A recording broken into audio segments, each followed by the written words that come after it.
Prior to startup and before placing product inside of your new cabinet, the interior of the cabinet should be thoroughly cleaned. Washing with a mild soap and warm water solution is recommended for cleaning the metal surfaces of your cabinet.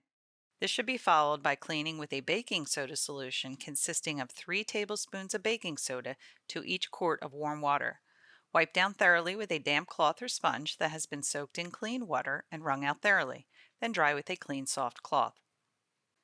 Never use harsh detergents, cleaners, scouring powders, or chemicals when cleaning your model.